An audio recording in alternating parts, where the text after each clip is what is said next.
Nous allons aborder ici les améliorations de texte qui ont été apportées à cette nouvelle version de Revit 2018.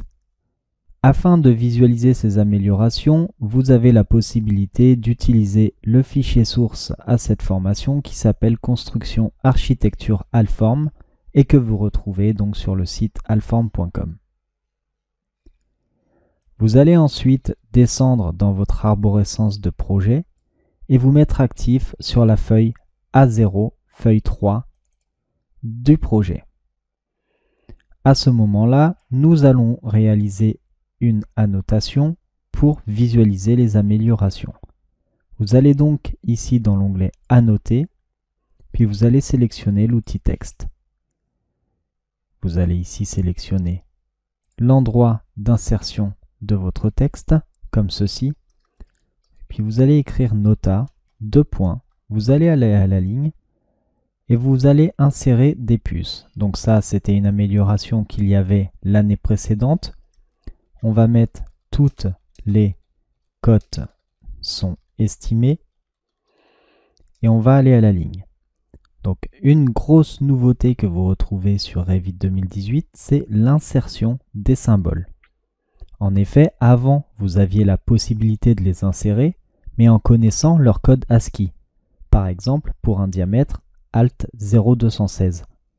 Là, vous avez la possibilité d'insérer des symboles directement en faisant un clic droit dans votre zone de texte, puis Symbole. Par défaut, vous avez pas mal de symboles ici qui sont déjà préenregistrés, puis vous avez également Autres. Et là, vous retrouvez la table des caractères comme vous pouvez les retrouver dans vos éditeurs de texte comme par exemple Word.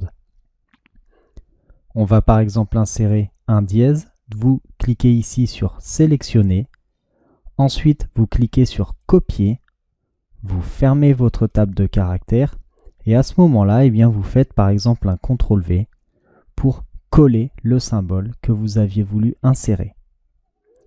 Sinon, s'il s'agit d'un symbole déjà paramétré en faisant un clic droit Symbole, comme ceci, symbole de coupe ou plus ou moins, eh bien il s'insère directement lorsque vous cliquez dessus. Ensuite, vous avez une nette amélioration aussi en ce qui concerne les annotations de texte en 3D. Je m'explique. Vous allez ici vous mettre sur la vue 3D par exemple de votre habitation, puis vous allez dans l'onglet Architecture. Dans Modèle, vous avez ici le texte 3D. Vous pouvez insérer des éléments, donc du texte. À savoir que avant, vous pouviez déjà le faire, sauf qu'il y avait certaines erreurs sur certaines lettres. Par exemple, sur le CCDI ou sur le E avec accent. Et bien là, vous pouvez voir que lorsque vous allez insérer un CCDI, un E avec accent, un A avec accent, vous allez valider, les insérer, et là, ces erreurs ont totalement disparu. Avant, vous aviez un C qui se faisait au lieu d'un CCDI, et le E avec accent ne mettait pas l'accent. Là, sur cette version 2018, ça a nettement été amélioré. Ça vous permet d'avoir les lettres exactes. Je vous remercie d'avoir suivi cette vidéo et vous dis à tout de suite pour la suite de cette formation sur les nouveautés de Revit 2018.